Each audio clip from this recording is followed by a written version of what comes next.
Okay, hello everyone. I'm Derek, and it is time for the tournament recap. Uh, First of all, the tournament started, for me anyway, on July 4th, 2018. This is the World Open, by the way, chess tournament. So I flew in that morning, and I was supposed to play that evening, but I took a half point bye for the first round. I don't like getting to the tournament and having to play the same day. Even though I got here at, I believe it was 9 o'clock, I wasn't scheduled to play till 7 p.m. that evening if I chose to play the first round. Well, I already knew I wasn't going to play the first round, so with my entry, I told them I'd take a half point bye. So I get upstairs and I registered, went back to my room, fooled around for a while, went back to the tournament. Come to realize when I looked at the schedule, I didn't see my name on there. So I checked another schedule. I said, okay, there's my name. I'm fine.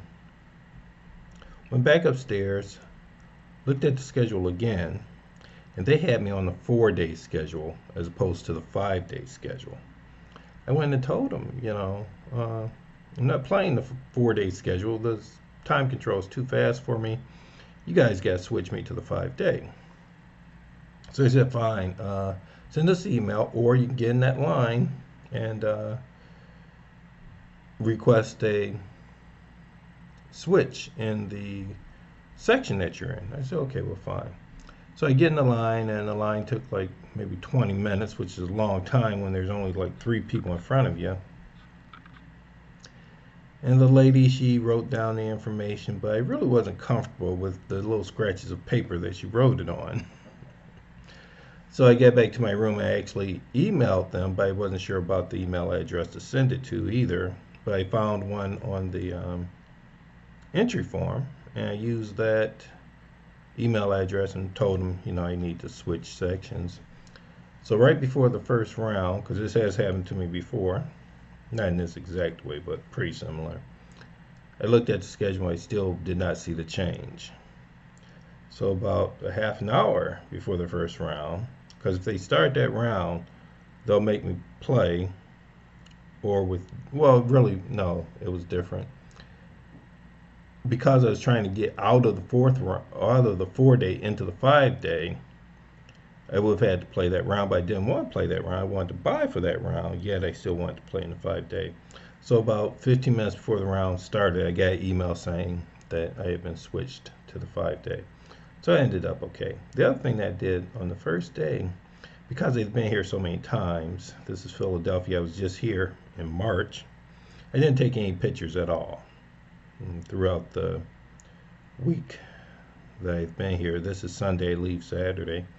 But what I did do, on the 4th, I took the tour of the city. And if you want to, I have, 3 or 4 videos that are right here on YouTube that you should be able to click on, and you can see the tour they went on. I took videos of it, and you see all the pictures that I chose not to take, and I just taped the tour. So it's pretty nice.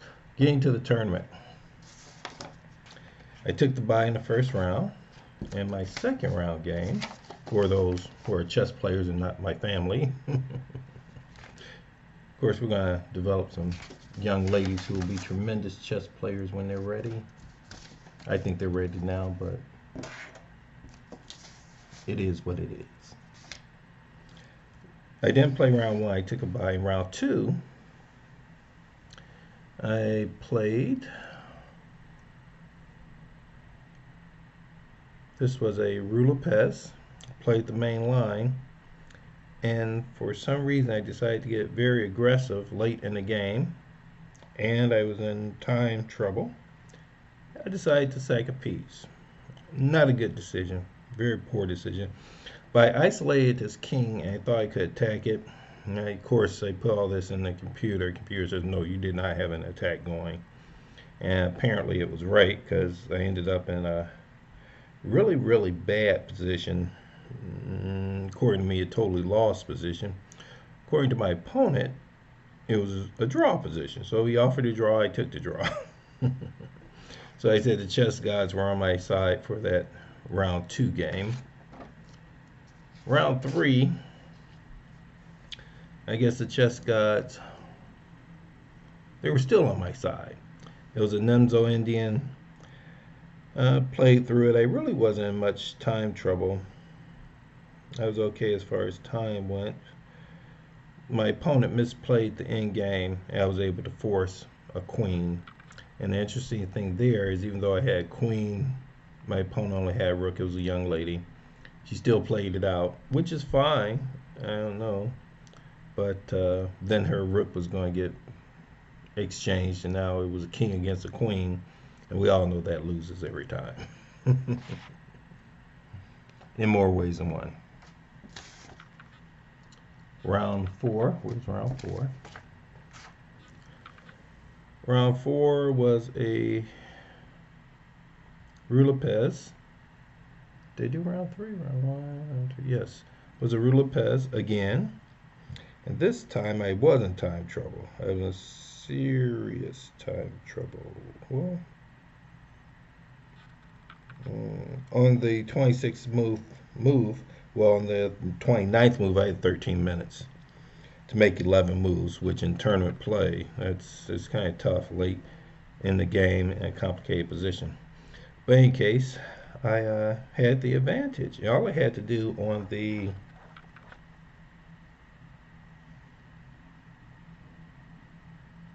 on the 30th move, and this is again when I'm in serious time pressure, let's play my rook back and I will lock his queen out of the game, and I should be able to win it from there. That's not what I did. I took my pawn back. I was a pawn down, and when you're a pawn down in the end game, you really want that pawn back. So I took it back, and he was able to maneuver his queen into a different position, which still I could have locked out of the game. But because I'm in serious time pressure, I chose to exchange off the queens and go into an end game that I thought was a one end game. Ended up not being a one end game. At best, it was a drawn end game, and I saw the draw. But sometimes you don't do concrete analysis, and you think, ooh, this move analyzes well, but this move feels good. So I did the one that felt good, but it wasn't. It actually lost the game, and that was that. So that was round four. Going into the fifth round, I cannot afford another loss. So I have one bye, one win, and two losses. Is that right? I don't think so. I have a bye, a draw. Going to the fifth round, I have a bye, a draw, and two losses, so I can't afford another loss. So in this game, I decided I'm not going to get in time trouble. I'm just going to go with the flow of the game. If I win, I win. If I lose, oh, too bad. So that's what I did. It was a Nemzo Indian. I went with the flow of the game. I was nowhere near trying time trouble. On the 29th move, I decided to sack my queen. My analysis said that was a good sack. And it was. And my opponent, seeing that if he tries to hold on to that queen, he'll lose, he sacked his queen.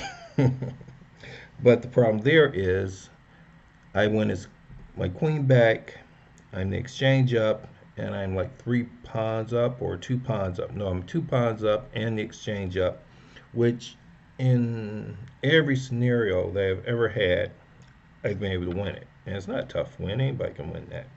Because my original idea was I would sack my rook back for his bishop, because he has 2 bishops. I have a bishop and a rook. I'll sack my rook back for his bishop and another pawn. So now it'll be 3 pawns up. There's no way you can stop 3 pawns. When it came time to do that, I said, no, I'm going to win another pawn. And that way I'll cruise in without a problem. So I decided to do that. And then late in the game, I realized that, oh my goodness, these 2 rooks, these 2 bishops, and if it gets his king involved, they could actually mate me in this corner.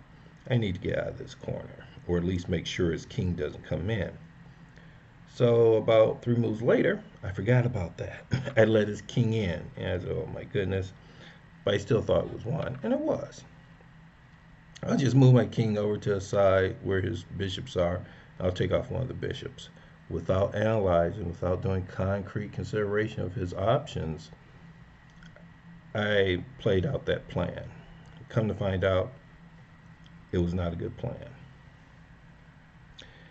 He did not do the bishop move that I thought he was going to do. He did a different bishop move, which I should have analyzed if I wasn't so confident that I was already in one position. With that move, bishop move they made, he locked my king onto one square. The king could not move. My rook taking his bishop off no longer mattered because his pawn could make me. If I didn't take the bishop off, his other bishop would make, no, the bishop that I could capture would make me. So his mate coming in two different ways. I have a king that cannot move, period, to get out of the way of mate. It's a lost position. But it was pretty to mate your opponent with a pawn. So even though I saw it and I could have resigned, I didn't. I played through it and let him mate me. I didn't let him do it, but it was forced. Mate me with that pawn because I deserved that. I should have exchanged off that rook and won the game. Simple. But I want extra material. Well, that's what extra material gets you. So I finished with one bye, one draw, one win, and that can't be right.